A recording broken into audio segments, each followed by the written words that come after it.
poderoso, que o Senhor possa entrar com a tua poderosa mão, Senhor, no meio da sociedade, no meio da humanidade, que precisa do Senhor. Começamos este trabalho, deste culto de quarta-feira, fazendo uma grande intercessão por esse estado, apresentando o Maranhão, Senhor, que no texto, ó Pai, a qual, Senhor, este nome vem, é um texto muito, Senhor Deus querido, insensível. O Maranhão não pode ser um lugar embaraçado, o Maranhão não pode ser um lugar aonde a corrupção, aonde a mentira, aonde o ódio, aonde o amor, Senhor Deus querido, seja tão ausente.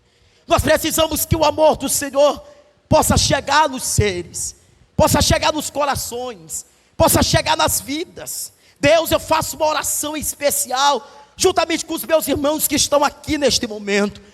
Eu sei, Deus, que muitos dos nossos irmãos vão acompanhar este culto em casa, mas, Pai, a sensação de estar aqui é uma sensação única.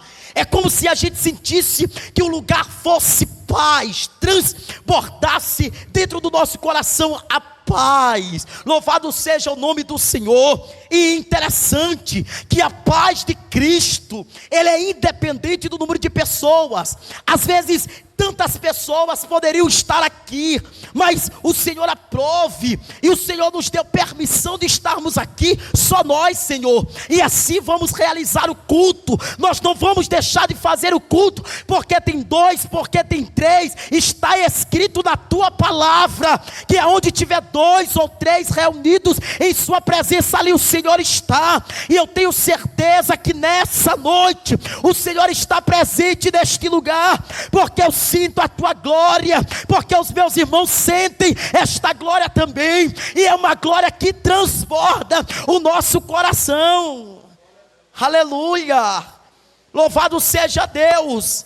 Esta humildade de reconhecer que nós precisamos estar perto de Deus, esta humildade de reconhecer que precisamos estar muito próximos de Deus.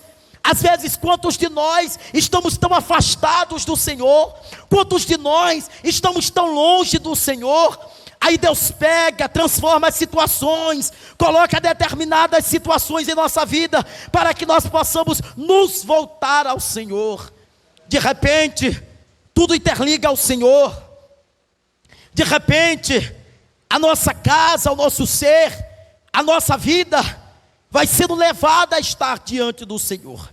Então, meu Pai amado, Deus Santo, nós estamos aqui diante da tua presença, e eu já quero te louvar nessa noite. Muito obrigado, porque a tua presença está em nosso meio, o Senhor está em nosso meio. Senhor, muito obrigado, Pai, é que eu te peço nesta noite, em nome de Jesus, amém. Louvado seja Deus, amém, queridos. Vamos louvar ao Senhor nesta noite com os dois hinos congregacionais da harpa cristã. Amém, glória a Deus. Qualquer coisa o irmão Tiago se aproxima aí da irmã para estar ela também louvando comigo, né, louvando ao Senhor.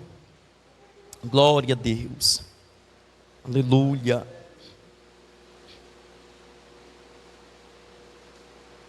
Oh Jesus, te louvamos.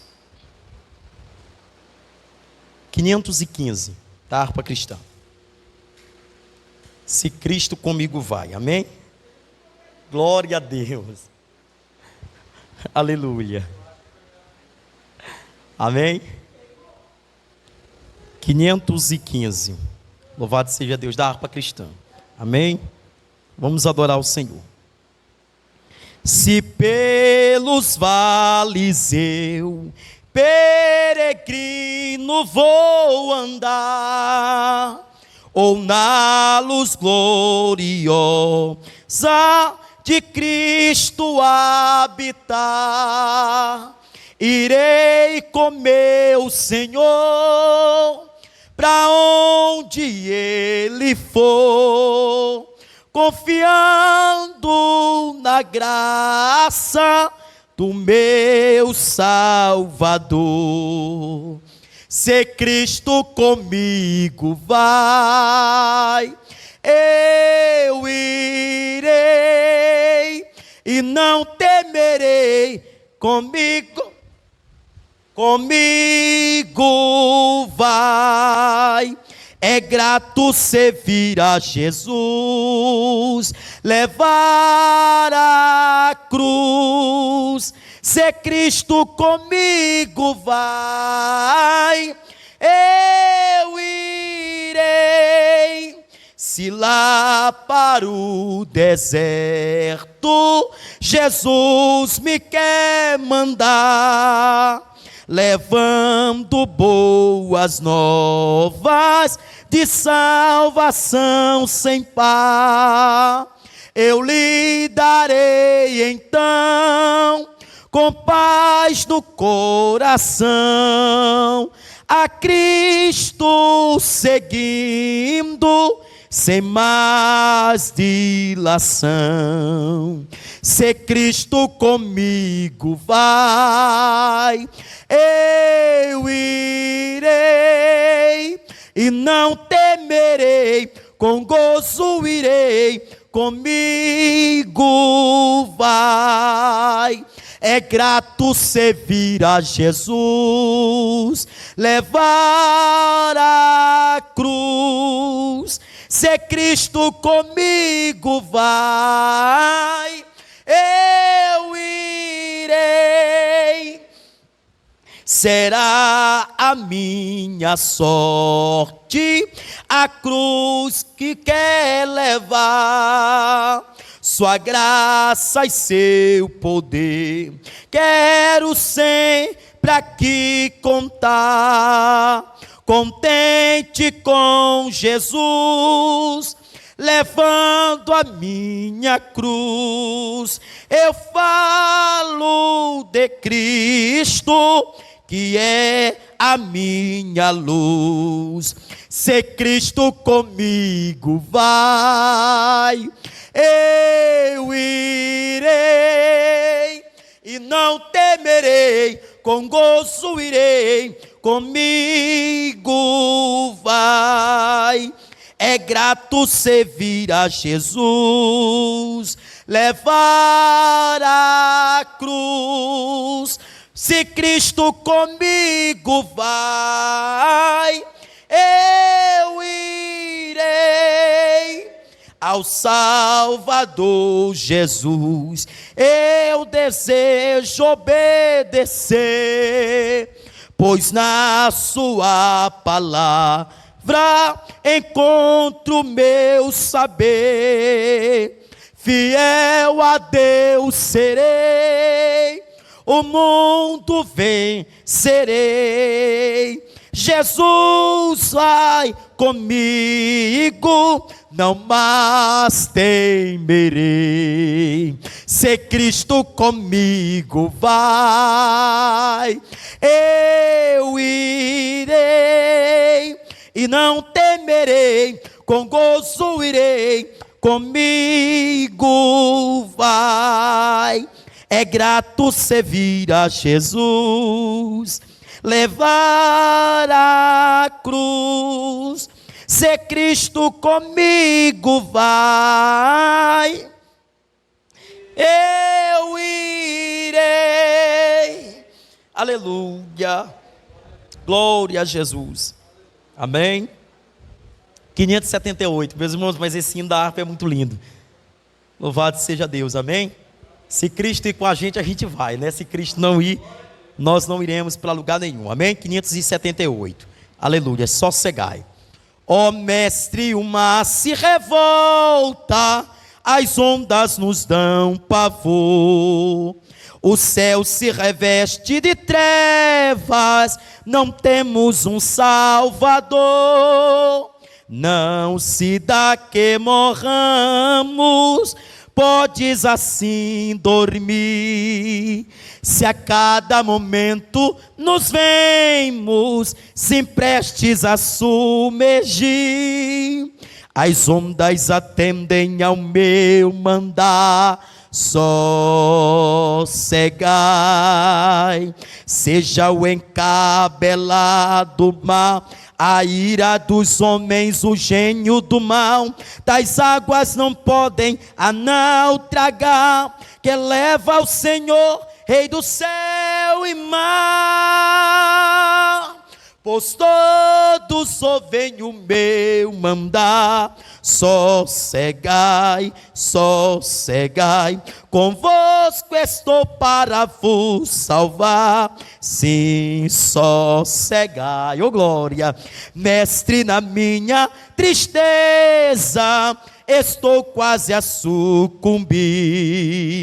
A dor que perturba minha alma, ó, peço-te, vem banir de ondas do mal que me cobrem, que me fará sair. Pereço sem ti, ó meu mestre, vem logo, vem me acudir, ó glória. As ondas atendem ao meu mandar. Sossegai, seja o encabelado mar, a ira dos homens, o gênio do mal. Tais águas não podem a não tragar, que leva o Senhor, Rei do céu e mar. Pois todos ouvem o meu mandar. Sossegai, sossegai, convosco estou para vos salvar. Sim, sossegai. Mestre, chegou a bonança, em paz eis o céu e o mar. O meu coração goza calma, que não poderá findar. Fica comigo, ó meu mestre, dono da terra e céu. E assim chegarei bem seguro ao porto destino meu, aleluia. As ondas atendem ao meu mandar.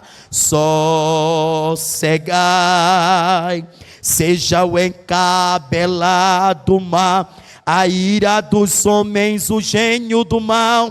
Tais águas não podem a não tragar, que leva o Senhor, Rei do céu e mar. Pois todos ouvem o meu mandar. Sossegai, sossegai, convosco estou para vos salvar. Sim, sossegai. Amém? Glória a Deus. Irmão Tiago, dando uma saudação nesta noite, em nome de Jesus. Amém? Glória a Deus. E logo depois eu vou louvar um hino para a gente recolher dízimos e ofertas da casa do Senhor. Amém? Glória a Jesus. Glória a Deus.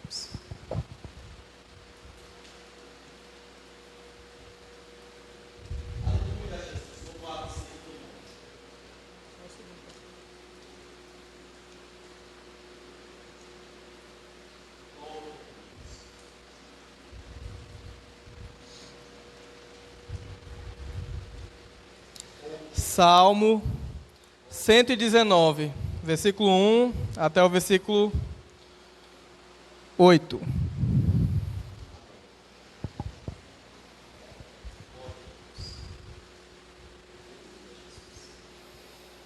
Agradeço a oportunidade, em nome de Jesus.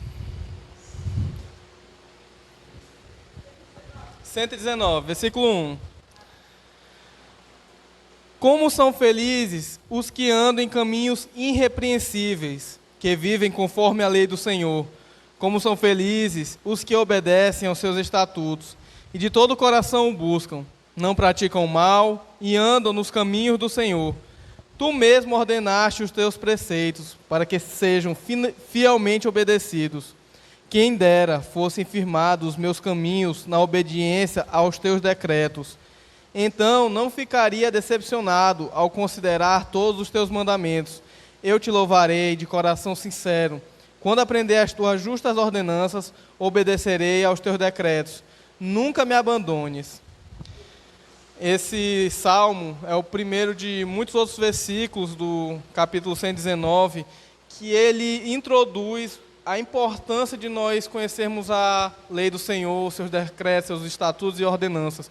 Porque Jesus, muitos acham que Jesus ama a todos, mas se tu for lá em João, tem um versículo que diz eu amo aquele que segue a minha lei e minhas ordenanças. Então é muito importante a gente se ater a esses salmos, porque ele está dando a importância de nós conhecermos a palavra de Deus. Se não conhecemos a palavra de Deus, nós nunca vamos conseguir nos aproximar de Deus. E é importante isso, de a gente sempre ter força, sempre a gente ter firmeza, como Paulo dizia, porque os dias são maus, a iniquidade está se alastrando no mundo, os atos das pessoas só se importam com elas mesmas.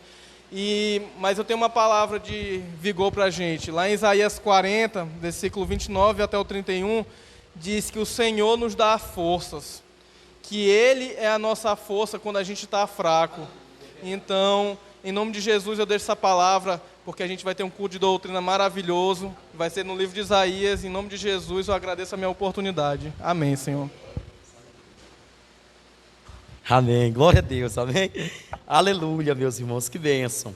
Amados, então o irmão Tiago vai passar com a salva aí, né, para a gente recolher as ofertas da casa do Senhor, amém. Glória a Deus. Vamos louvar um corinho, aleluia, da harpa cristã. Glória a Deus. 641 da harpa, amém. Glória a Deus. Não há Deus maior, não há Deus melhor, não há Deus tão grande como nosso Deus. De novo, não há Deus maior, não há Deus melhor, não há Deus tão grande como nosso Deus. Criou o céu, criou a terra, criou o sol e as estrelas. Tudo Ele fez, tudo formou, tudo criou para o seu louvor, oh glória, para o seu louvor, para o seu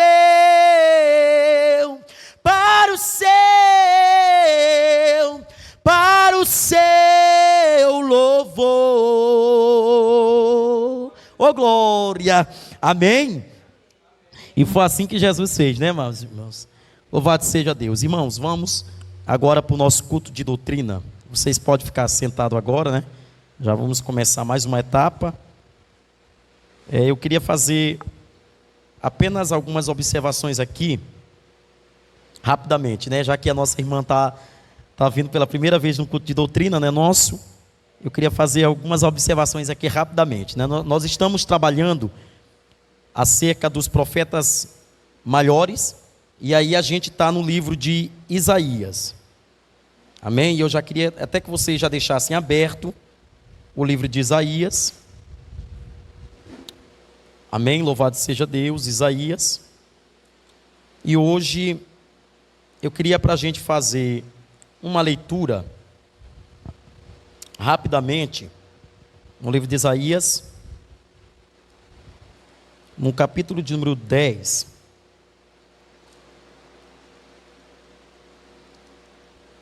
No capítulo 10, eu queria que a gente fizesse uma leitura aí do versículo 5, alguns versos, tá certo?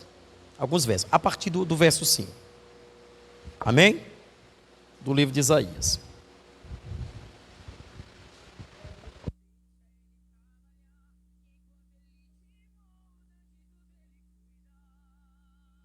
E aí, hoje, o tema de hoje, né, é Isaías.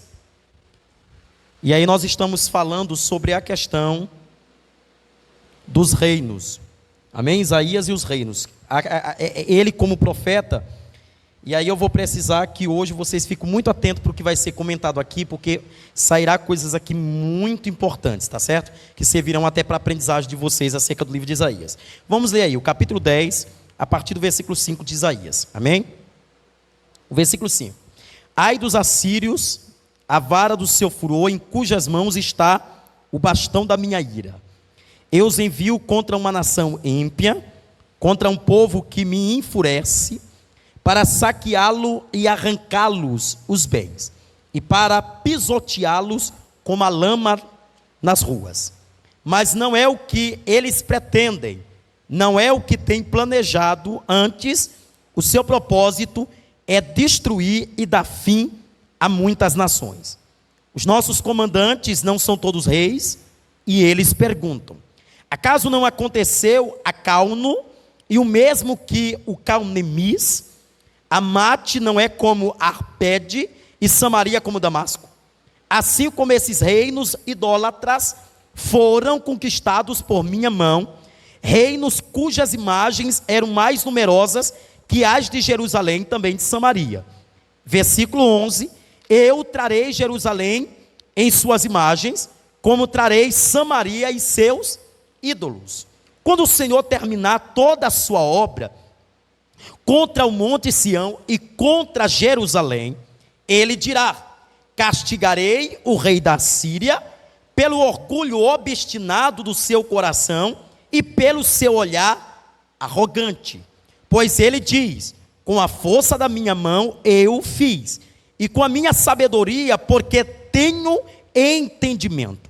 Removi as fronteiras das nações, saqueei os seus tesouros, como poderoso, e subjuguei os seus habitantes.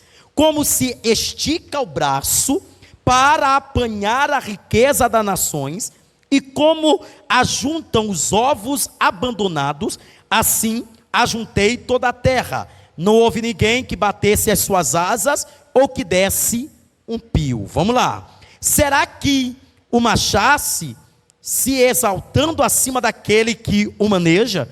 Ou a serra se vangloriasse contra aquele que o usa? Seria como se fosse uma vara que manejasse a quem a erguesse, ou bastão a quem não é de madeira? Pois assim o soberano, o versículo 16, o Senhor dos exércitos enviará uma enfermidade devastadora sobre os seus fortes guerreiros. No lugar da sua glória se acenderá um fogo como chama abrasadora. A luz de Israel se tornará um fogo, e o seu santo uma chama. No único dia ela queimará e consumirá, e os seus espinhos e as suas roseiras estarão bravas. A glória das suas florestas e dos seus campos férteis se extinguirá totalmente, como definha um enfermo. E as árvores que sobrarem nas suas florestas serão tão poucas como se fosse uma criança a contá-las. Amém? Glória a Deus. Irmãos, é o seguinte: na semana passada, a gente ficou de fazer uma conclusão acerca da cronologia em relação aos reinados de Judá, lembram? E aí a gente ficou de responder acerca do reinado de Acais, acerca da Síria e de Israel, que batalham contra Judá, que nós vamos detalhar isso aqui nos principais pontos, acerca de Damasco, que é tomada pelos assírios, nós vamos detalhar também, e acerca de Ezequias, que assume o reinado de Judá. Tudo isso na cronologia. Lembrando os irmãos que na semana passada a gente falou o seguinte: olha, quando a gente pega a questão do livro de Isaías, nós precisamos agir pela cronologia para que não haja essa questão do impasse quanto acerca dos fatos. Então, eu até mencionei para os irmãos o seguinte: se a gente retornar aos livros de 1 Reis, 2 Reis e o livro de 1 Crônicas e o livro de 2 Crônicas, a gente detalhou e a gente explicou isso aqui em detalhe. Quando a gente vai lendo os fatos, nós vamos, se a gente não tiver prazer na leitura, nós vamos começando a extrapolar ou sem entendimento, a gente vai fazendo uma leitura como se ela fosse uma leitura direta, e a gente não vai fazendo as observações que vão acontecendo. Por isso que o culto de doutrina traz para a gente fazer o entendimento. Amém? Agora eu quero que vocês voltem lá para o livro de 2 Reis. Abram aí, o livro de 2 Reis. E eu quero que vocês fiquem aberto o capítulo 16. Deixem aberto rapidamente. Nós vamos observar alguns fatos. O primeiro deles, olha só, olha para cá rapidamente. É o seguinte, na semana passada, bem no comecinho, quando nós começamos a estudar o livro de Isaías, nós afirmamos aqui, lendo algumas bases, que Isaías ele era um historiador. E dentro desse papel do historiador, ele conhecia a história, e a gente viu que dentro dos reinados, dentro do primeiro capítulo do livro de Isaías, a Bíblia vai admitir que Isaías, ele é preenchido, ou ele abrange 4 reinos principais. Quais são esses reinos? Vamos lá, irmão Tiago? Ezequias, Acais, Uzias, Jotão e Jotão. Pronto, ele pega esses 4 reinados. Agora veja, quando a gente vê o profeta Isaías, nós começamos a perceber que no capítulo 6, quando Deus vai dar uma visão para ele acerca do que estava acontecendo no meio do povo, essa visão, ela é preliminar, ou seja, ela acontece logo após a morte do rei Uzias, que era conhecido também como Amazias, que a gente já até explicou na semana passada.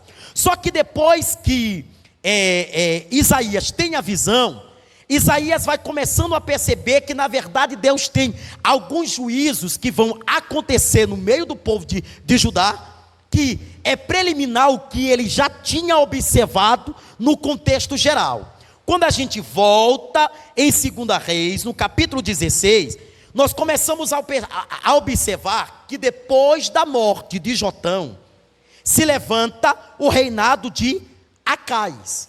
E aqui eu queria fazer algumas observações importantes. Flávio Joseph, que é um historiador, que ele é judeu, ele tem um livro que ele fala acerca da história, dos hebreus, e segundo os teólogos, é um dos livros que chega mais perto, ou mais aproximado da Bíblia, porque o que ele observa nos reinados, o que ele observa nos fatos históricos acerca do povo de Israel, ela é muito, mas ela é muito similar ao que acontece na Bíblia. E Flávio Joseph, ele observa alguns detalhes acerca do próprio reinado de Acais. Primeiro, olha como é importante a gente analisar. Depois que Jotão morre, que a gente já falou lá atrás, que foi na semana passada, depois que Jotão morre, Acais se levanta como sucessor do seu pai. Só que Flávio Joseph, ele observa algumas coisas que é importante a gente analisar. Ou seja, enquanto os reinados, eles vão sendo sucedidos pelos filhos, me parece que eles vão entrando numa questão de decadência espiritual. E Israel precisa lutar contra 2 coisas importantes. A primeira dela, Israel precisa lutar contra a soberba. E a segunda dela, Israel precisa lutar contra a idolatria. Ou seja, se nós temos um rei que ele é soberbo, então logo se precisava lutar contra a soberba daquele rei. E era muito provável que se o rei fosse soberbo, o povo tivesse uma decadência em relação à sua vida espiritual. Ou seja, se ele fosse soberbo, o povo logo se desviaria daquilo que nós conhecemos como verdade. E aqui mora esse segredo. Ou seja, 2 coisas Israel precisava lutar: contra a soberba de um império, de um imperador, de um rei, e contra a idolatria. E quando a gente voltou lá atrás, nós começamos a observar que, por exemplo, depois do rompimento que acontece, logo após a morte de Salomão, me parece que os reinados, eles vão salteando. Então tem reinado que ele faz aquilo que é reto diante do Senhor, e tem reinado que faz aquilo que é reprovado diante do Senhor. E quando a gente vê o rei Acasias, nós observamos que o termo que é utilizado na Bíblia para diferenciá-lo é que ele era muito ímpio.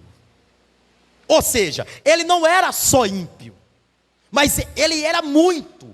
Existia algo que era muito mais do que aquilo que era proveniente. E eu fui buscar as teses para trazer um comprimento maior. Primeiro, o que é uma pessoa ímpia?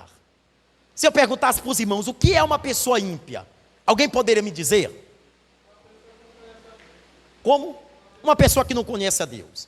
Olha que coisa interessante.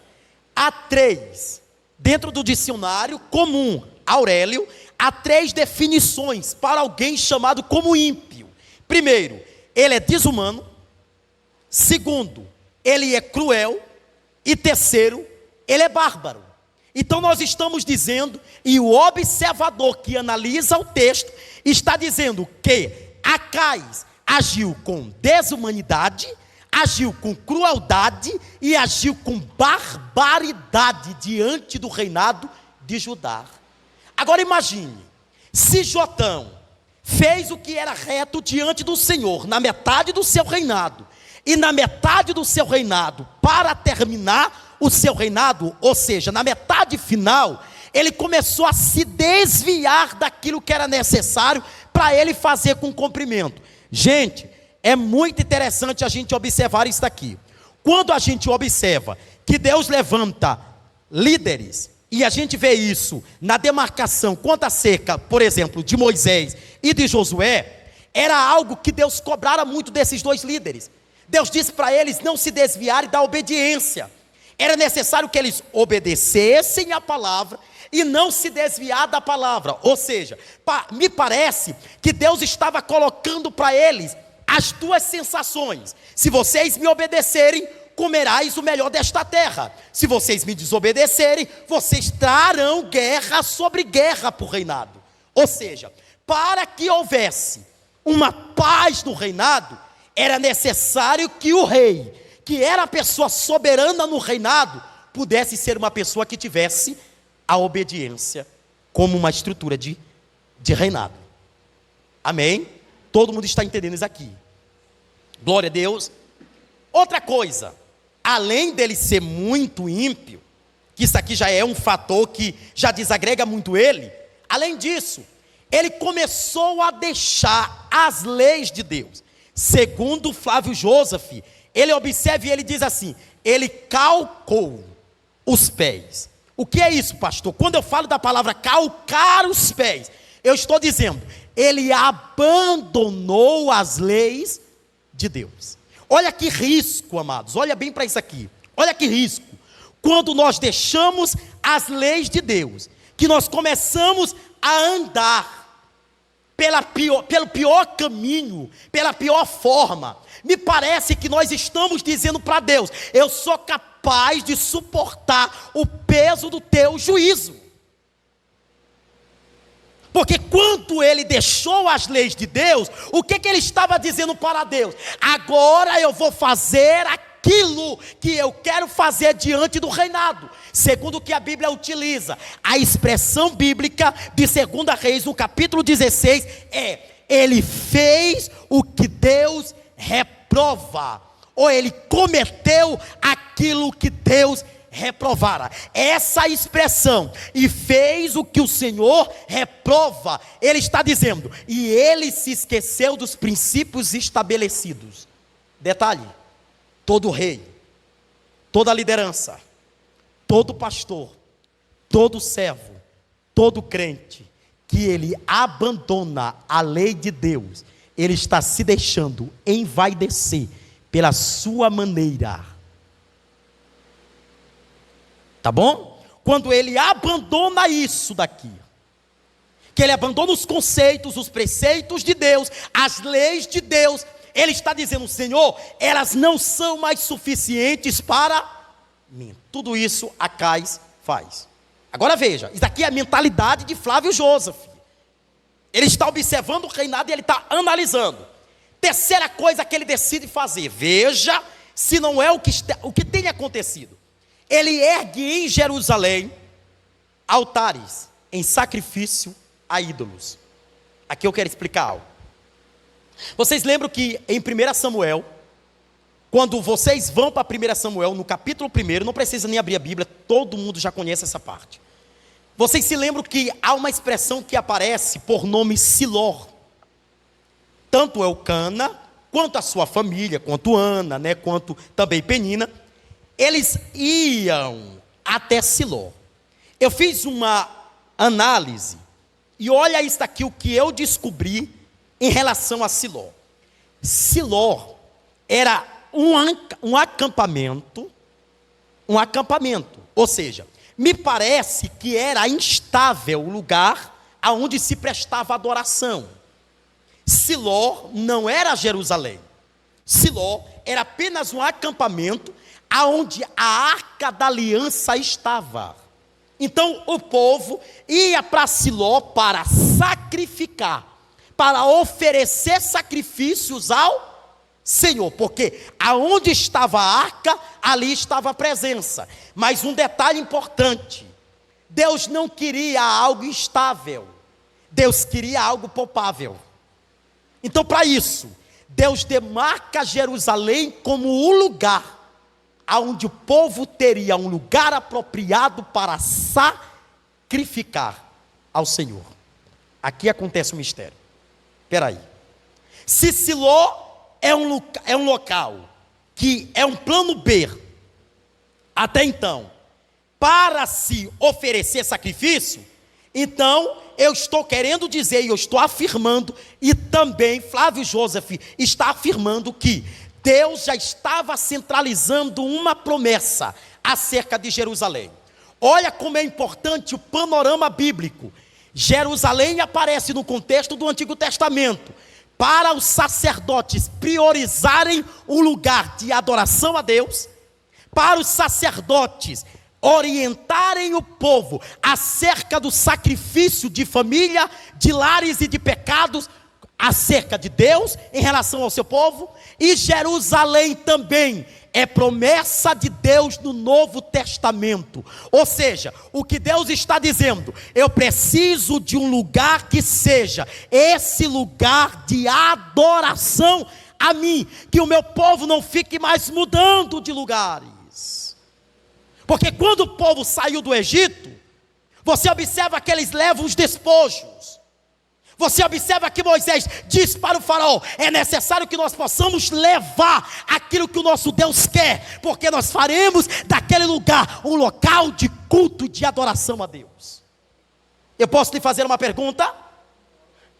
Qual é a Jerusalém em tua vida que Deus está cobrando para que você reconstrua?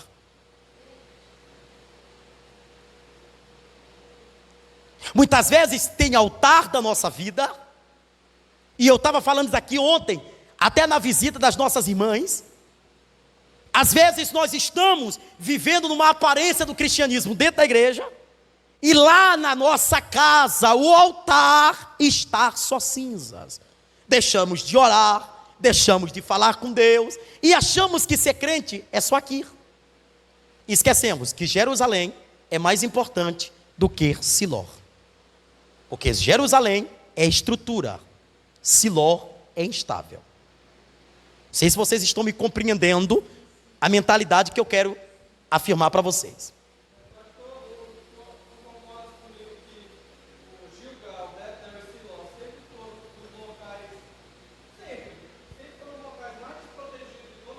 Corretíssimo. Concordo. Plenamente.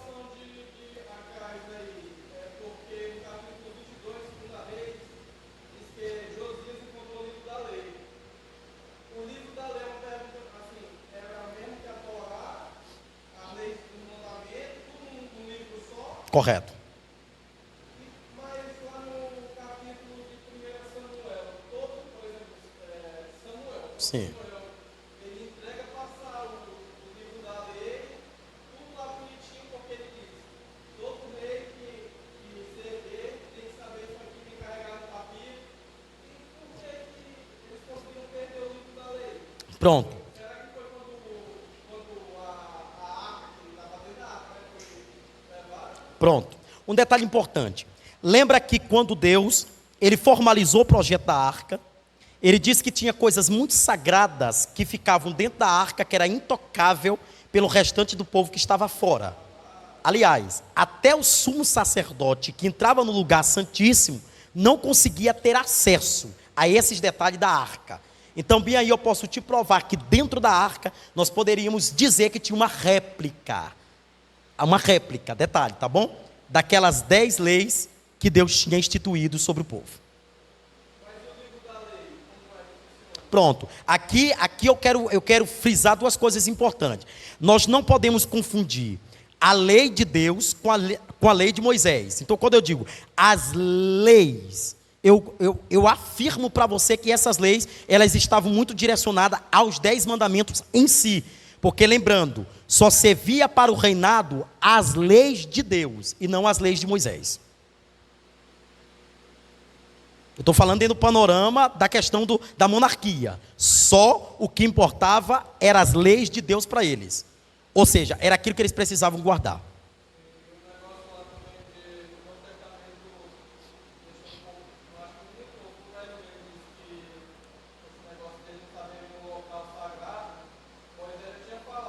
Sim.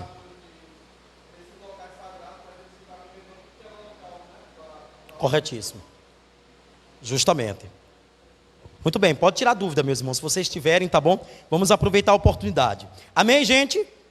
Então, Jerusalém foi demarcado. Ok? Mais um detalhe. Espera aí. Se Jerusalém é demarcado, e Jerusalém é um local de culto, então nós estamos dizendo que, dentro do período da monarquia, que são os 3 reinados, quais são os 3 reinados? Os 3 reinados da monarquia? O período da monarquia se baseia em 3 reinados, quais são eles? Saul, Davi e Salomão. Veja, aonde é que Deus diz para Salomão construir o templo? Olha aí. Agora vocês entenderam? Ou seja, já estava dentro do projeto de Deus que Jerusalém fosse um lugar de adoração, mas Acais faz algo imperdoável. O que é que ele faz? Ele começa a manipular o altar de Deus. Eu quero frisar algo muito importante para a nossa igreja aqui. Cuidado com as práticas do mundo que nós vamos trazendo para a igreja, para agregar valores e destruindo valores que não deveriam ter sido quebrados nunca. Sabe o que Acais estava fazendo? Trazendo os valores e os princípios cananeus para dentro de Jerusalém. Sabe o que ele faz? Ele pega o filho dele e ele queima o filho dele em holocausto. Mas qual era o povo que fazia isso para os seus deuses? Os cananeus. Quando o povo de Israel entra dentro do cenário de Canaã, que ele entra dentro da terra de Canaã, Deus olha para os cananeus e Deus conhece, ou seja, Deus tem uma visão ampla do povo cananeu. Deus está dizendo: Israel, não te mistura com este povo. Eles têm adoração a ídolos. Eles adoram a ídolos que são, contra a minha lei, contra as minhas ordenanças. Mas o que Israel faz? Continua com os cananeus vinculados ao mesmo processo. O que Acais está fazendo? Pega o que os cananeus faziam e ele está colocando como prática. Agora veja, como é que nesse altar se queima incenso para o Senhor, e esse mesmo altar está sendo trocado, está se queimando incenso para Baal, Baalins e Azera. Porque se vocês fizerem uma pré-análise do que eu já falei em muitos cultos de ensinamento, eu já disse para vocês: Baal, Baalins e Azera, todos esses deuses, eles vinham dos cananeus, foram eles que formaram, foram eles que criaram para a sua adoração pessoal. Cada um deles era representativo. Agora eu fiz uma análise aqui, em relação ao povo cananeu. Veja comigo se eu estou errado. Eles tinham 2 aspectos pessoais deles. E isso aqui, o povo de Israel já queria tomar. Eram deles. Primeiro, eles eram bons negociantes. Sabe o que eu descobri? Sabe por que Canaã era uma terra abençoada? E sabe por que os cananeus eram abençoados? Porque, primeiro, eles eram bons negociantes. tá certo? Sendo agricultores, eles tinham que trabalhar com a venda. Então, nesse meio termo da venda, eles sabiam negociar. Amém, gente? E segunda coisa, eles eram os maiores comerciantes da época. Talvez nós estamos falando da mesma mentalidade do Egito. Era um povo que prosperava. Por quê? Agora veja, Israel, na sua mentalidade mais inocente de todas, começou a observar: nós temos um negociante que é bom, e nós temos um comerciante que é bom nos valores. Que tal a gente se unir com eles e pegar o que eles têm de bom para nós? Deus não quer. Deus não aceita. Por quê? Está vendo? Porque com Deus, meu irmão, não tem meio termo. Se Deus está dizendo pecado é pecado, pecado é pecado. Não é Leandro, não é você, não é nós que vamos tirar da Bíblia. Está aqui, acabou. Se a Bíblia está dizendo que Deus é contra isso e encerrou. Ainda que a gente queira, né, que Deus aceite, mas Deus não vai aceitar. Amém?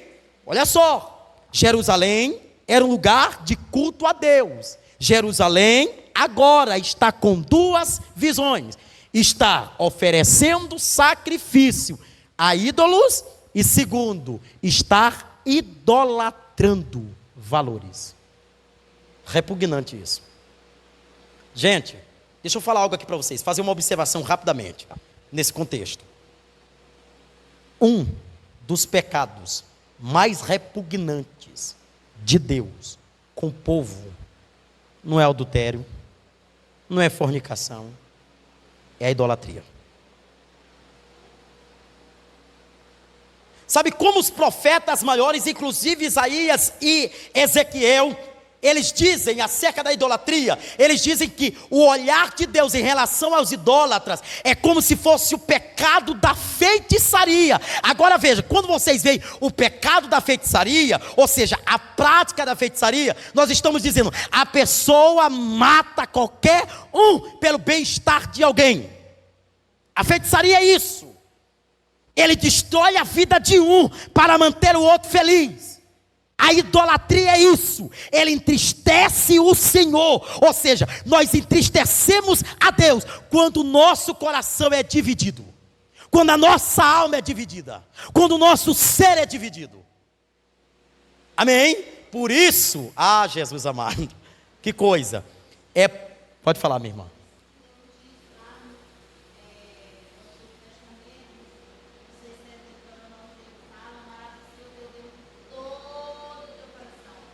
De toda a tua alma, toda a tua força, de todo o teu entendimento. Olha como é que é interessante, irmã Graça. Eu falei isso aqui lá no Coroadinho, quando eu estava começando a dar o ensino para eles, e eu disse assim: olha, o que acontece? Quando a gente vê os 10 mandamentos, e a gente vê que cada mandamento ele interliga um ao outro, ou seja, nenhum é quebrado, só precisa ser compreendido. O primeiro mandamento era amar a Deus acima de todas as coisas. Olha o primeiro mandamento. Quando Jesus está falando acerca deste mandamento, ele cumprimenta no livro de Mateus o que seria o entendimento. Ele diz assim: amar a Deus acima de todas as coisas, estar no entender, estar no compreender, estar no ser. Porque às vezes as pessoas querem amar a Deus somente de lábios. Olha o que a Bíblia está dizendo: nós não podemos jamais ser divididos com Deus. Nós não podemos. Aí Paulo, meu Deus, que coisa interessante, né? Olha o que Paulo diz: como é que pode o santuário de Deus ser usado para outra coisa, se não for para a habitação de Deus? Por isso Paulo disse: tudo é me lícito, mas nem tudo me convém. Não sabeis vós que o vosso templo, o vosso santuário, é morada do Espírito Santo? Ou seja, o que Paulo está dizendo? Nós não temos relação com o mundo. Porque se nós queremos ser amigos de Deus, nós vamos nos tornar inimigos do mundo. Mas se nós queremos ser amigos do mundo, nós nos tornamos inimigos de Deus. E eu já falei isso aqui: não queira se tornar inimigo de Deus quebrando o princípio. Acais pode dizer isso. E eu vou botar aqui para me terminar essa primeira lição acerca do reinado de Acais. Eu fiz muitas escritas aqui. Existiam 3 práticas que o povo cananeu fazia. A primeira dela, práticas sexuais ilícitas. Sabe como é que o povo cananeu fazia? Eles davam-se casamento, casavam-se, ou seja, ambos, o povo cananeu, eles eram pessoas que apontou, olha o que eles faziam, segundo Flávio Joseph, e alguns historiadores estudiosos acerca do Antigo Testamento, eles dizem que os cananeus, eles eram tão cruéis, mas tão cruéis, que eles pegavam as moças virgens, e faziam sexo com as meninas jovens, as virgens, aquelas que ainda sonhavam com um casamento, e faziam sexo na frente dos seus deuses, como forma de sacrifício. Olha, aí eu fiquei me perguntando, para a gente compreender mais o texto, eu fiquei me perguntando, então, a gente pode dizer que, por exemplo, Jefté, quando ofereceu a sua filha em holocausto, porque aquela expressão em holocausto não significa dizer que ele a matou, porque é bem compreensível isso.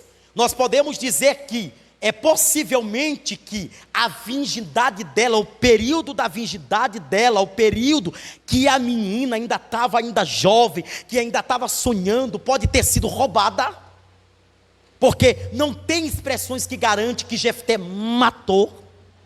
Não tem isso aqui, não adianta nem a gente afirmar, porque não tem texto que comprove isso. Amém? Então nós poderíamos dizer e afirmar, e talvez a igreja pode até não concordar comigo, mas veja a minha linha. Quando Deus pedira a Abraão, Isaque, que Deus pedira para sacrificar, Deus não permitiu a morte. Porque no texto adiante, Deus vai dizer que Ele não tem prazer na morte do ímpio. Se Ele não tem prazer na morte do ímpio, imagine de servo. Então nós estamos dizendo que esta prática, que é dos cananeus, não tem relação com Deus, não tem relação com a Bíblia, não tem fundamentos com os princípios estabelecidos. Então era dos cananeus essa prática.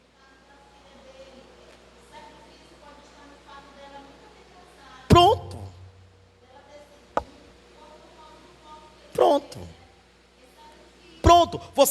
A senhora imagina, por exemplo, quando a gente fala de Sansão, que era o nazireu, e o nazireu a gente já se lembra que não era que a pessoa nascia para, né, ela era designada para aquilo, né? Então chegava um determinado tempo que o Senhor dizia, olha, o nazireu era apenas uma consagração, era apenas uma postura diante de uma situação. Então, se a gente analisar aquilo dali, analise comigo, né? Os jovens de hoje, quando a gente impõe para eles, olha, vocês vão ter que viver uma vida santa.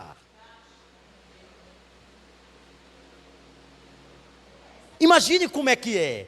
Então é nessa linha que eu vejo. Por exemplo, quando eu casei com a pastora, nós casamos, né? Nós fizemos a corte, né? Que já era algo que nós conversamos entre nós, mas é algo muito importante. Ou seja, me parece que aquilo que é um sacrifício que a gente precisa fazer por algo, não que Deus imponha aquilo.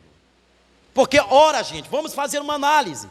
Acaso Deus queria que fosse feita práticas sexuais para que aquele sacrifício fosse aprovado por Ele? O nosso Deus é assim? Não, Ele nunca se agradou disso. Está vendo como é interessante isso? Está vendo? Muito interessante, amados. Outra prática que era dos cananeus que o povo de Israel estava tendo. Amém, gente? Sacrifícios inapropriados de pessoas. E terceiro, eram adoradores e sacrificadores de deuses. Deus não estava mais admitindo. Agora eu lhe pergunto, por que que a Bíblia diz, quando o justo governa, o povo se alegra. Porque a justiça é o principal fator para um líder. Todo líder que é injusto, eu estou falando isso aqui para todos nós. Nós somos líderes em alguma área da nossa vida. Nós somos líderes no trabalho, nós somos líderes dentro da nossa casa, nós somos o líder aqui na igreja, nós somos o líder na nossa família. Eu quero lhe dizer que o principal fator que fará com que você mantenha essa liderança fortificada é justiça. Quando você se torna ímpio, ou seja, desumano, ou seja, cruel ou bárbaro, o povo geme. O povo não corresponde positivamente ao que você está fazendo. Por isso, queridos, eu estou dizendo aqui para vocês, até fazendo um alerta, que estamos vivendo no nosso país é resultado, mas é resultado de crueldade, é resultado do ser desumano, em que os líderes que deveriam reinar para o povo fazem com a gente. Ou seja, tira dos mais pobres, crescem os seus palácios, as suas formas, e o povo cada dia mais vai sofrendo. Amém, queridos?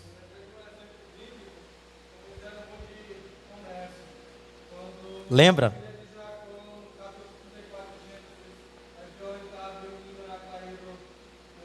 Sim, sim. Uma forma de troca, né? Uma forma de ganho, né? Verdade. Justamente, meu filho.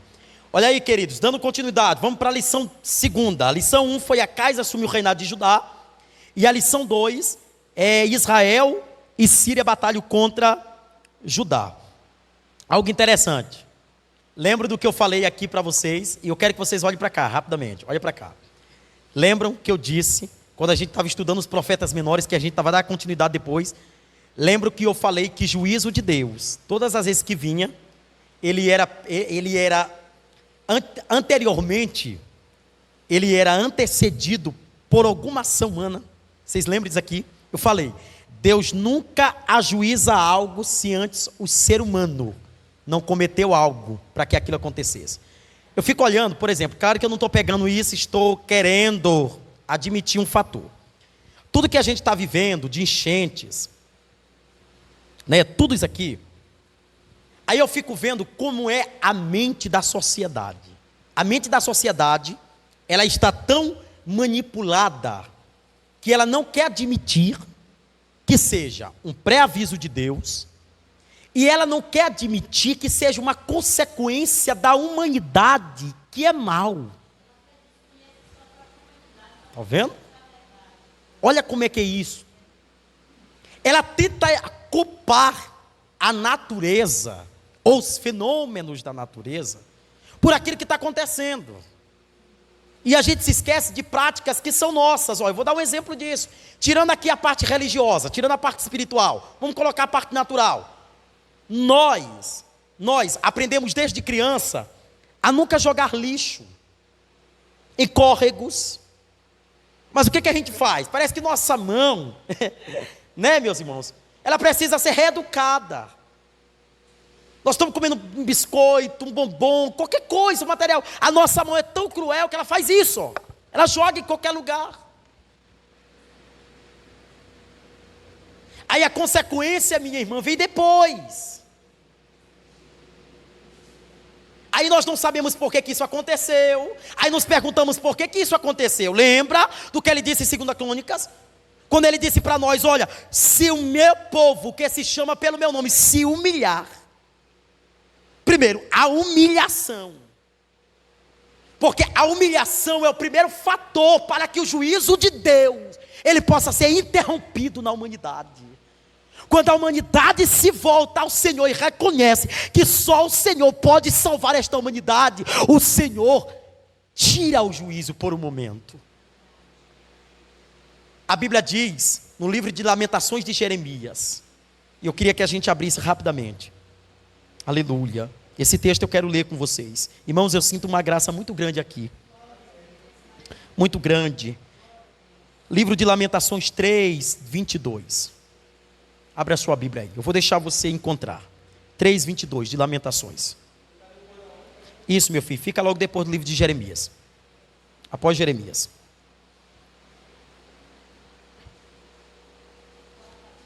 Capítulo 3, versículo 22. Vamos esperar a nossa irmã encontrar aqui. Encontrou, minha irmã? Oh, foi, menina. Oh, Jesus. Então vamos ver aqui, vamos ler. 3:22. Não se preocupe, minha irmã, tá bom?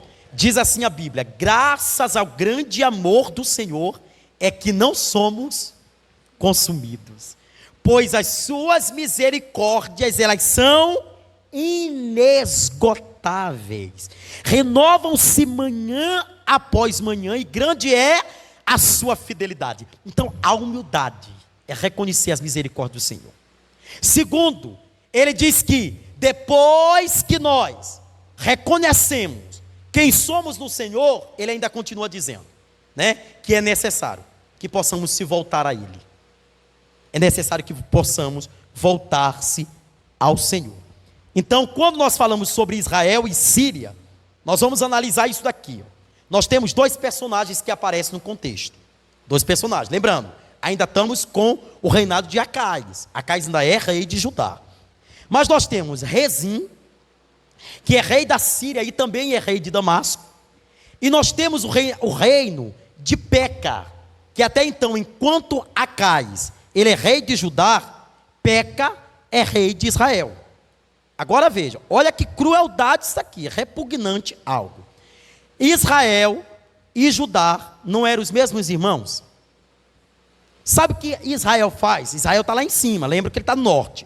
Sabe o que Israel faz? Olha Judá e diz assim: nós vamos arrebentar com eles. Nós vamos guerrear contra eles. Está aí no contexto bíblico. Aí o que é que eles fazem? Eles pedem ajuda para Rezim, que é rei da Síria e de Damasco. Aí eles se unem. E eles vão batalhar contra Jerusalém.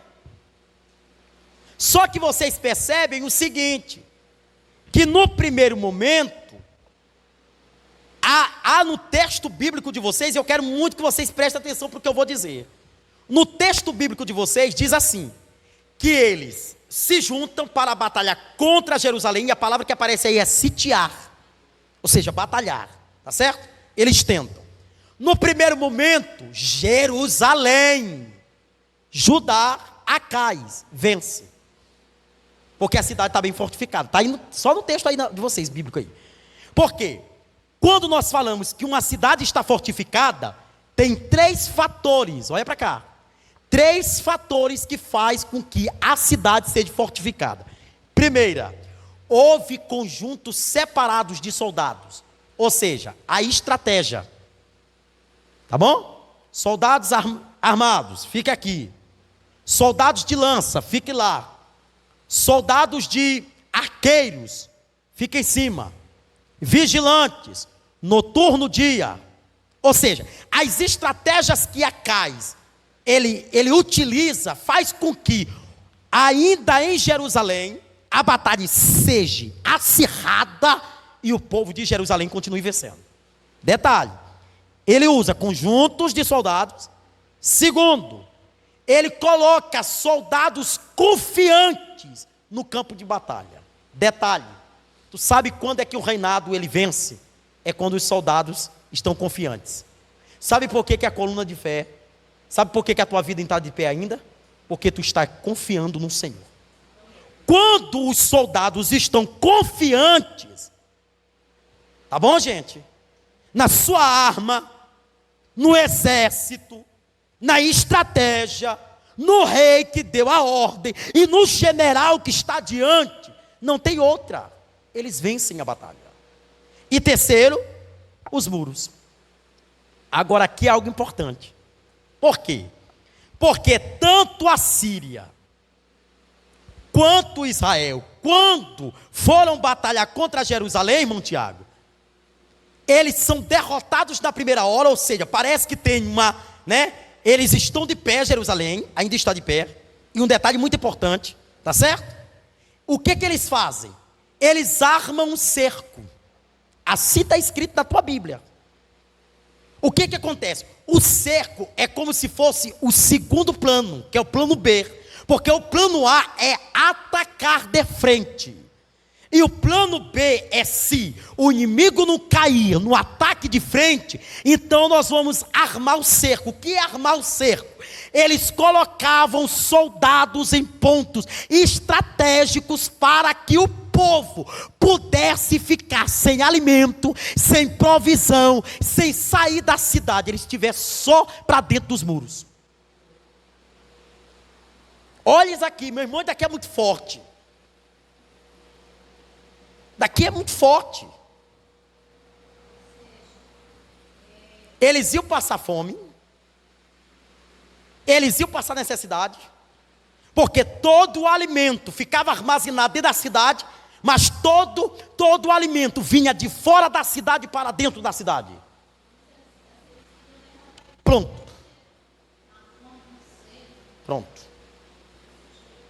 Olha para isso aqui, meus irmãos. Ah, meu Deus do céu, isso daqui é muito forte. Tá bom? Ou seja, Judá só estava vencendo porque os muros de Jerusalém ainda estavam de pé. Se os muros caíssem, Judá perdia a batalha.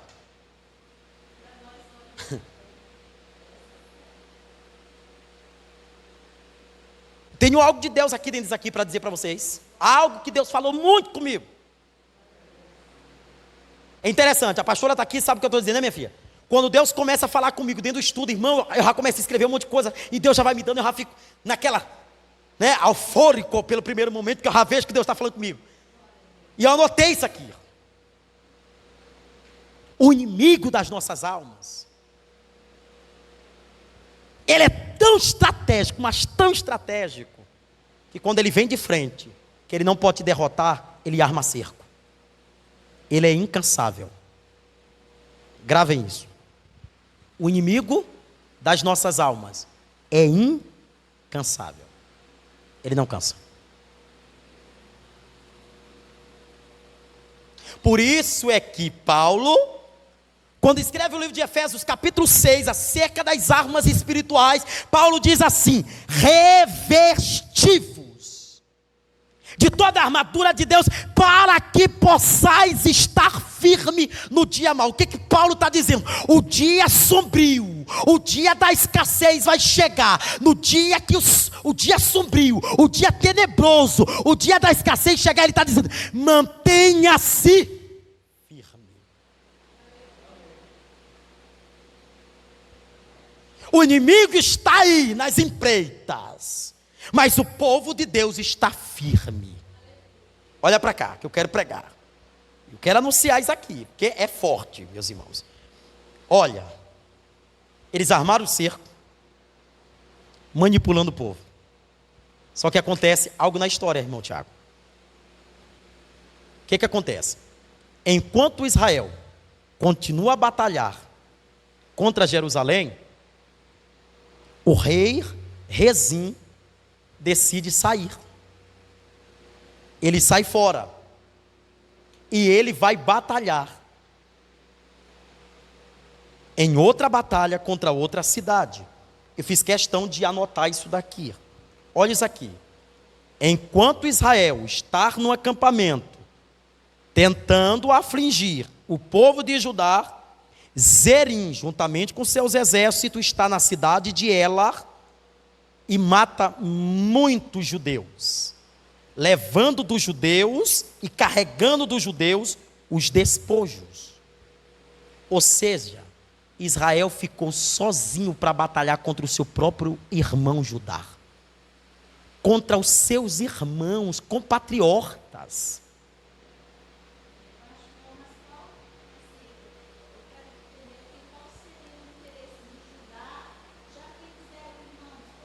Pronto, agora vamos ver isso daqui. O que acontece?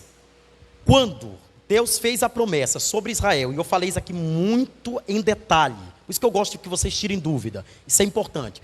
Eu falei para vocês que todas as vezes que Deus usava um profeta, a visão do profeta não era apenas para uma cidade, a visão era contextual, ou seja, ela abrangia a nação.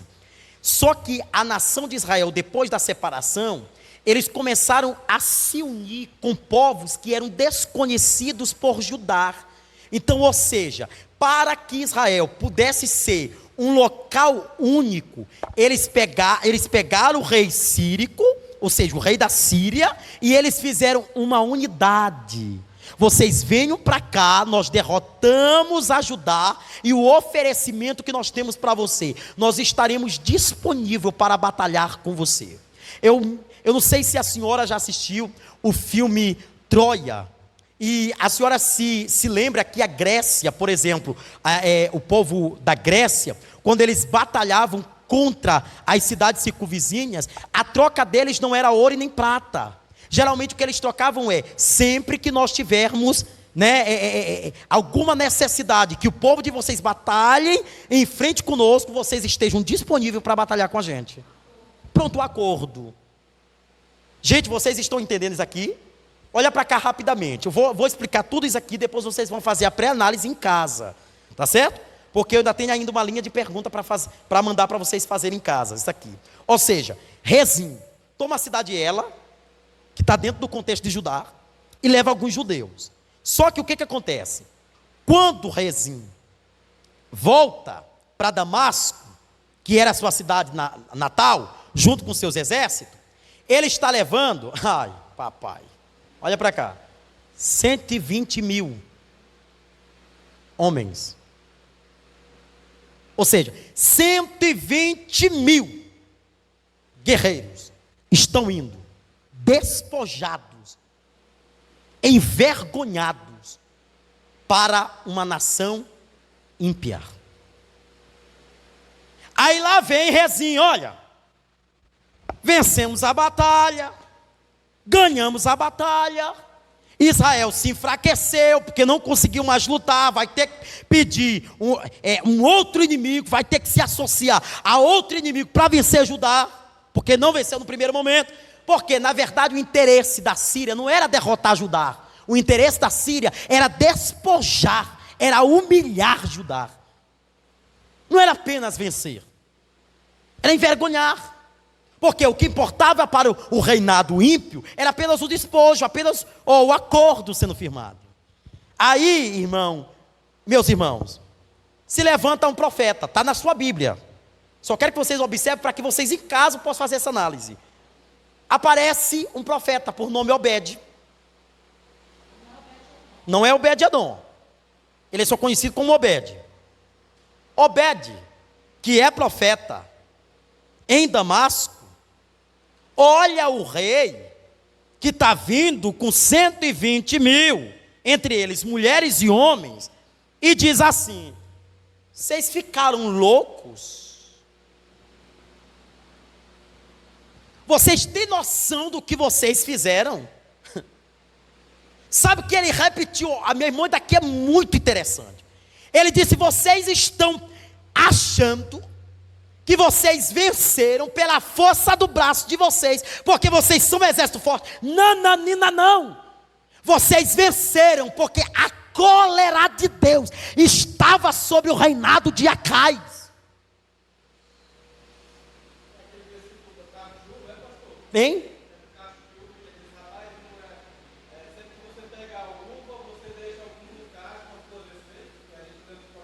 Não tem nada a ver com esse contexto. Não tem nada a ver com esse contexto. Por quê? Olha só, a expressão que ele pega, irmão Tiago, é o seguinte: que a cólera de Deus era o juízo. O que ele estava dizendo? Acais já está juizado por Deus. Por um momento, pela questão militar, vocês não conseguiram vencer em Jerusalém, mas venceram numa cidade circunvizinha que pertence a Judá. Mas isso não significa dizer que foi o armamento pesado de vocês que venceram ou que trouxeram esses homens. Foi justamente o juízo de Deus. Pronto, só isso que ele estava dizendo. Amém, gente? E olha que coisa, meu Deus, gente, eu fiquei assim, eu fiquei maravilhado com o que eu aprendi nesse contexto. Às vezes nos vencer, pisotear, maltratar, mas é só por um momento. Daqui a pouco tudo aquilo acaba. Está vendo? Olha aí, gente. Obed, profeta Obed, olha para cá, profeta Obed, se junta com 3 homens. Está aí na sua Bíblia, está dessa forma. Obed se junta com 3 homens. Esses homens eram inteligentes, homens sábios. Sabe o que ele faz? Eles eram líderes do povo. Obed, está todo no contexto, por isso que eu não estou lendo, porque assim, está todo no contexto do capítulo 16. Como ele é muito extenso, então eu estou aqui frisando as partes principais da história, até para ser um pouco mais rápido. É 2 Reis, capítulo 16, está todo no contexto. Tá bom? Aí a senhora já pode até ler em casa, analisar comigo aqui primeiro, aí lá a senhora vê se está tudo certo o que eu expliquei, tá certo, minha irmã? Em nome de Jesus. Aí vamos voltar aqui, olha só. Aí dentro da sabedoria que Obed tem com os 3 homens, ele faz o seguinte, ele pega e ele faz uma análise com eles. Vocês trouxeram homens da tribo de Judá e Benjamim. Esses homens da tribo de Judá e Benjamim são sangue do nosso sangue. O que Obed está dizendo com aqueles 3 homens?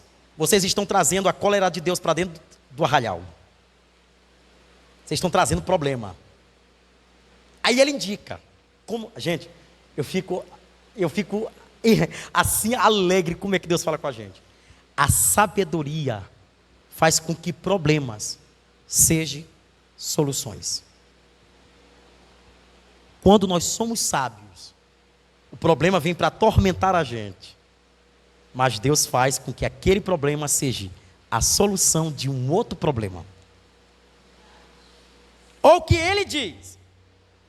Ele diz assim: pega esses homens, todos eles,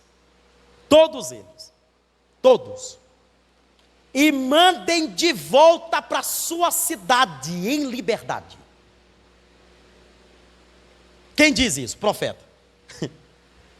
O que o povo olha e observa?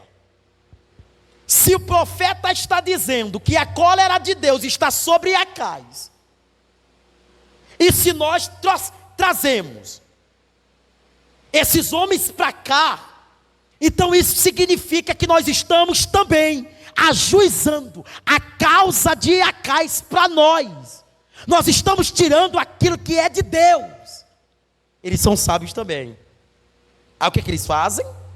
Eles pegam os homens, tiram as algemas, porque detalhe, a parte mais envergonhosa, minha irmã, não era só levar os israelitas aprisionados para uma cidade que era ímpia.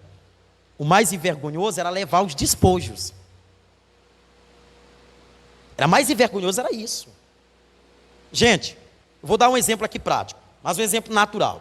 Por exemplo, nós como seres humanos, né, ao ato que a gente aceita Jesus, o Espírito Santo ele tem tanto ciúme da gente, que, por exemplo, as mulheres, eu vou falar o sexo feminino, geralmente quando vocês não se sentem bem com uma roupa, aquilo fica, né, na mente. Olha, não usa, não é assim, aí você já fica. Por quê? Isso eu estou falando do Espírito Santo. Quando o Espírito Santo muda a pessoa. Okay? Eu sempre gosto de frisar isso. A igreja não tem poder de mudar ninguém. Irmão nenhum tem poder de dizer: irmã, tu está com essa roupa não é de crente. Nós não temos essa autoridade. Deixa que o Espírito Santo fale com a irmã e mude ela. Como ele me mudou, como ele te mudou. Amém, gente? Então, às vezes, é preciso que a gente seja orientado pelo Espírito Santo. Aí, irmão Tiago, aparece um indivíduo por nome Berequeias, que está aí nesse mesmo contexto do capítulo 16. Berequeias aparece, tá bom? E ele faz o seguinte, olha isso aqui. Ele pega todos os homens e leva até a cidade próximo de Jerusalém. Ele não entra dentro de Jerusalém. Ele deixa bem próximo e diz: agora vão, voltem para as suas cidades. Sabe por quê, meus irmãos, que eles fizeram isso? Ninguém quer maldição dentro da sua casa. Ninguém quer maldição no meio do reinado. Isso é importante demais. Agora veja, vamos lembrar, nós já estamos falando do reinado de Acais. Amém? Então nós estamos dizendo que dentro de um fato, já estava tendo um outro fato que estava interligando o mesmo fato. A mesma história, continua a mesma história. Agora vamos ver por quê. Porque eles devolveram os prisioneiros, Rezim devolveu os prisioneiros, mas não devolveu o despojo. Ficou com os despojos. Aí Deus olha e diz: agora eu preciso ajuizar. E vamos. Nós vamos continuar, olha isso aqui. Tá vendo? A pergunta que não quer calar: por que Acais, para exterminar os sírios, pediu ajuda aos assírios para destruir Damasco?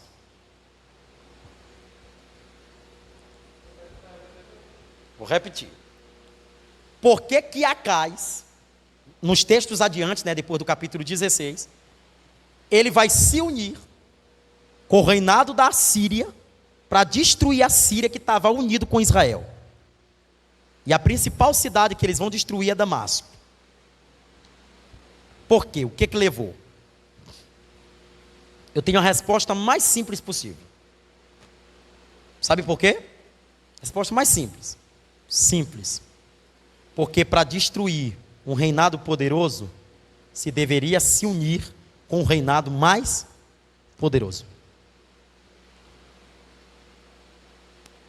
E eu vou lhe explicar por quê. Olha isso aqui. Esse povo era conhecido, sabe como que? O povo da Síria, os assírios, era conhecido como máquina de guerra. Agora olha o contexto, máquina de guerra. Fator 1. Olha o que eles inventaram. Foi os assírios que inventaram o exército hierarquizado e com divisões especializadas, composta por homens dedicados exclusivamente a lutar pelo seu povo. Sabe o que eles fazem? É como se fosse assim, a hierarquia de grupos. Então, eu trouxe aqui um livro, e esse livro eu já até aconselhei a vocês, quando vocês quiserem pedir para mim também acerca, nós estamos aqui para abençoar os nossos irmãos. Olha para cá. Nós tínhamos três. Dentro deles. Nós tínhamos a linha de frente, foi eles que inventaram isso, não tinha antes. Eles que inventaram. Nós tínhamos a linha de frente, a retaguarda e nós tínhamos a infantaria. Cada um deles utilizava de um tipo de armamento. Eles que inventaram isso aqui, não tinha. Aí vocês olham para mim e dizem assim: meu pastor, então quer dizer que para destruir a Síria, Acaz teve que se unir com a Assíria para ter capacidade. Isso daí. Olha para cá. Veja comigo, gente, isso aqui é importante demais. Olha só. Uma importante professora, e eu até estudei acerca dela, Karen Radner, tá bom? Assim é o nome dela, tá certo? É uma professora da Universidade de London, na Inglaterra. Ela fez um estudo desse mesmo texto e olha o que ela descobriu. Ela descobriu, na arqueologia, ela veio descobrir que o rei, eu queria que vocês abrissem rapidamente aí agora, para a gente ler o nome dele. Rapidamente, tá certo? Aí, no capítulo de número 17...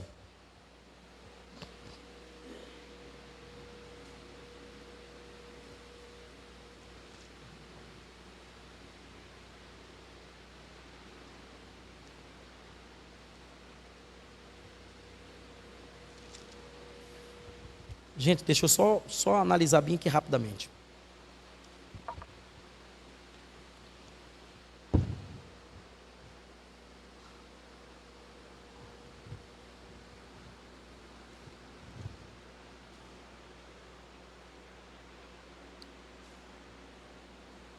Opa, vamos lá, capítulo 16, volta lá, capítulo 16.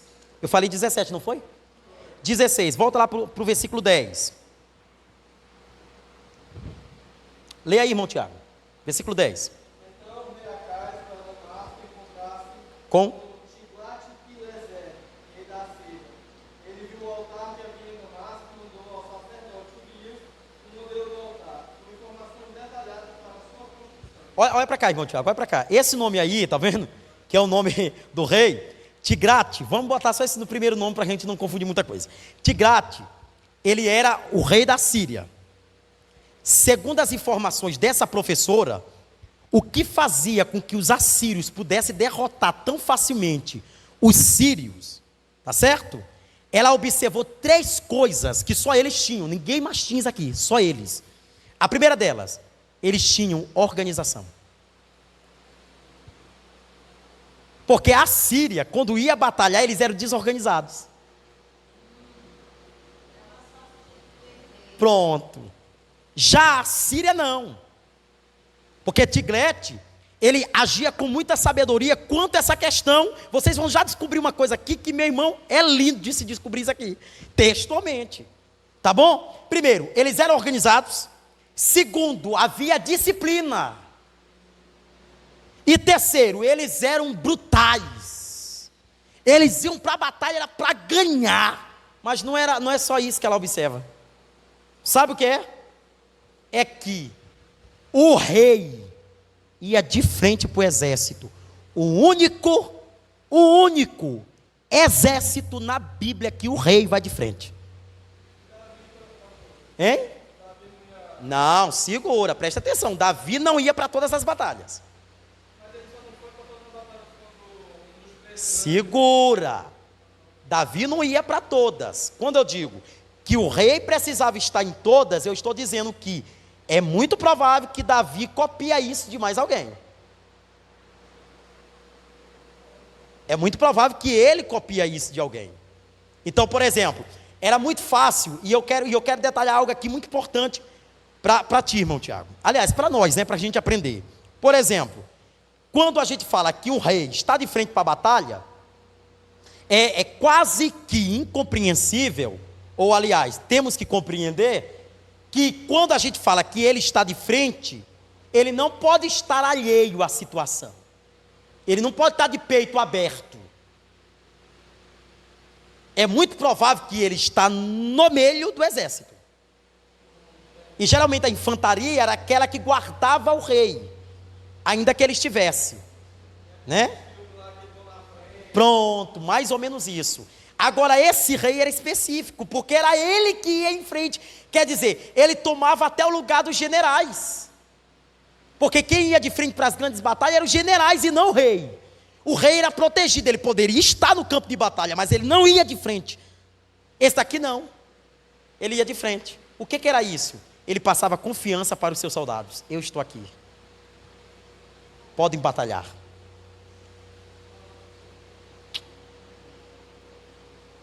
Amém? Eu acho que vocês estão entendendo o que Deus está querendo falar através desse ensino aqui com vocês. Amém, gente? Fator 2, que essa professora observa. As armas eram poderosas. Eles inventaram carros de guerras puxados por 4 cavalos, que eram capazes de levar 4 homens. Tá bom? Eles que inventaram, não tinha isso antes. Tá bom? Ah, pastor, e se tivesse, por exemplo, um rio? Como é que eles iam passar com esses cavalos e essa carruagem? Não se preocupa. Eles eram tão estratégicos que eles criaram algumas bolsas feitas de couro, que eram pilares para o carro passar. Eles eram estratégicos. Nada impedia eles de guerrearem e nem de vencerem. Ah, meu irmão, e daqui é forte demais. Fator 3, que a professora observa. Nenhum exército tinha essa tecnologia. Outra estratégia era que os soldados, no auge da batalha, sabe quantos soldados iam para batalhar? 150 mil. Sabe quantos soldados eles tinham de reserva? 50 mil. Estratégicos. O restante dos povos, quando iam batalhar, botava o soldado tudo em frente. Eles não, 50 mil estava lá, ó. Pode chamar, a batalha aqui vai pendurar mais tempo. Chama os 50 mil. Por isso que eles venciam. Você entendeu? Agora veja daqui. Sabe o que a Cais faz? Eita, Jesus amado. Sabe o que a Cais faz? Envia para o rei Tigrate alguns valores, que até então na Bíblia nós chamamos de valores absurdos. Eles enviam presentes. Agora detalhe o que a Cais faz. Ah, Cais. A Cais é louco, gente. É um rei enlouquecido. Vocês vão ver por que eu estou dizendo aqui. Sabe o que ele leva? Ouro, prata e tira os utensílios do templo do Senhor e dá para Tigrate. Hein? Para não atacar? Pronto. Agora tu já viu isso aqui, irmão Tiago, olha o perigo. Se ele desse o ouro e a prata, estava bom. Agora ele tirar aquilo que é de Deus para dar para o ímpio.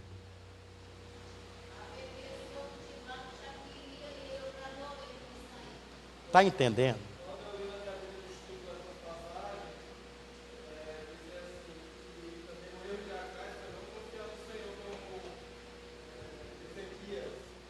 Justamente, daqui a pouco nós vamos falar sobre ele, Ezequias, e a gente vai ver que foi um império saudável, um imperador saudável, né? Um reinado saudável. Verdade, a falta de confiança era terrível desse homem.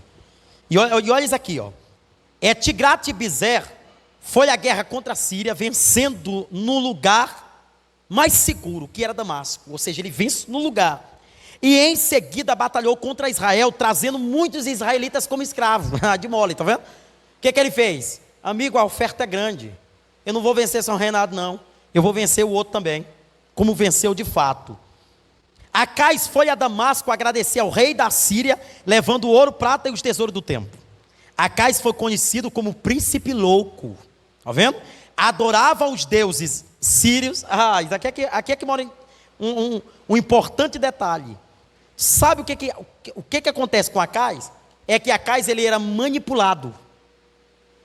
Ou seja, quem estava com ele na aliança, ele adorava os deuses daquele povo.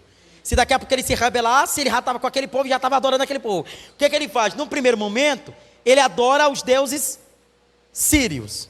No segundo momento, ele adora os deuses assírios. Se ele já estava aliançado. Está vendo? Eita papai. Está vendo? A inconstância fez com que ele oferecesse de Jerusalém o que ele nunca deveria ter oferecido.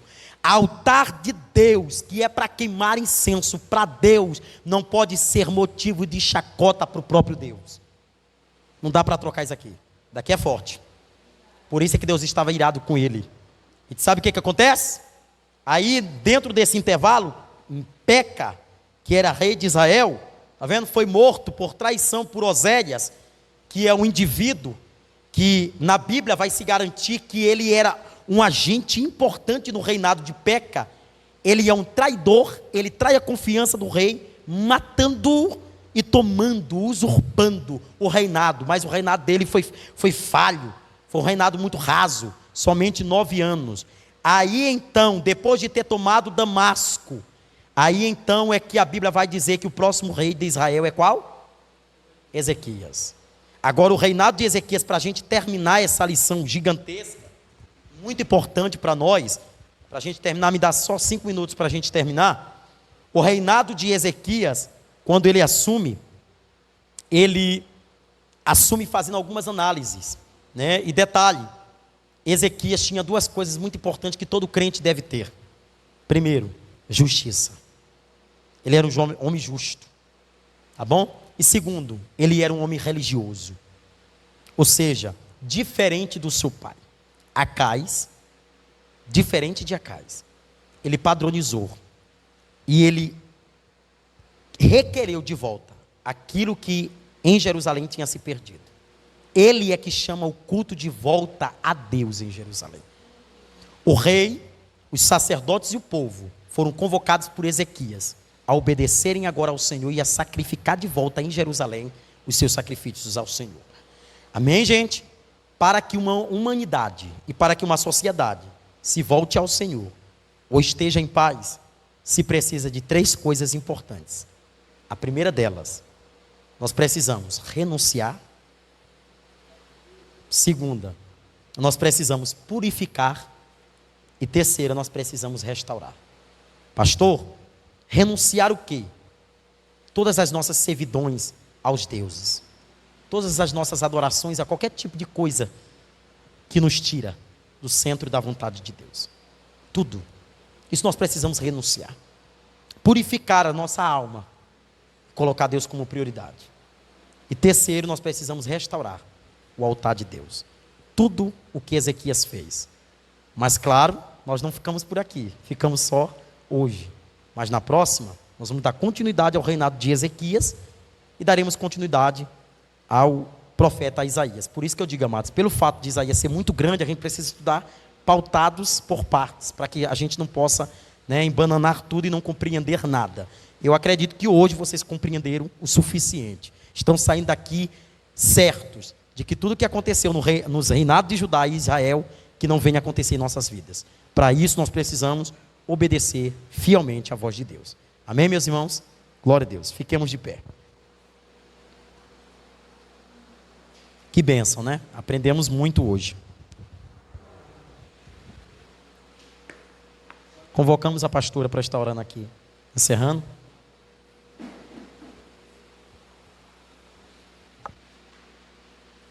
Aí se vocês quiserem revejam lá no nosso canal, né? Aleluia. Salve na igreja de Campo assim, amém? Vamos orar. Senhor Deus querido, graças te damos pela oportunidade, Senhor, que o Senhor nos concedeu de estarmos aqui na tua casa, aprendendo mais de ti, Senhor.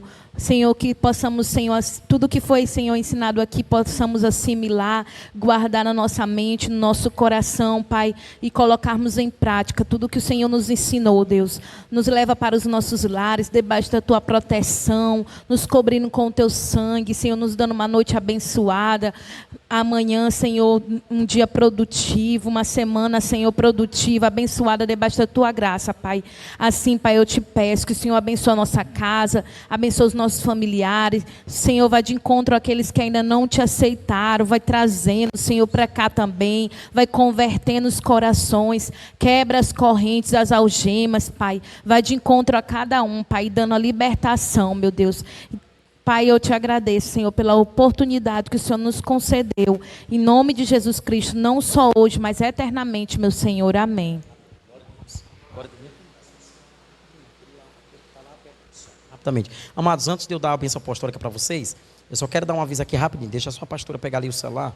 Só quero dar um aviso aqui para vocês rapidamente. Isso. Amém, gente? Mas que culto de ensinamento maravilhoso, né? Uma benção, uma benção. Ó, amados, rapidamente, ó, esse aviso aqui é muito importante mesmo. Tá certo? Mesmo. É domingo agora. Nós vamos ter, neste domingo, tá certo? O nosso primeiro encontro de lares e família. Tá certo? Lares e famílias aqui. Vocês se lembram que na semana que passou agora, domingo, foi até domingo agora, eu falei que a gente ia falar sobre depressão. Lembram? Eu vou deixar essa depressão, esse assunto, para a gente trazer um psicanalista acerca desse assunto, né? Um psicólogo, que vai falar sobre essa parte, tá certo? Aí, nesse domingo agora, nós vamos falar sobre a família reconstruindo valores.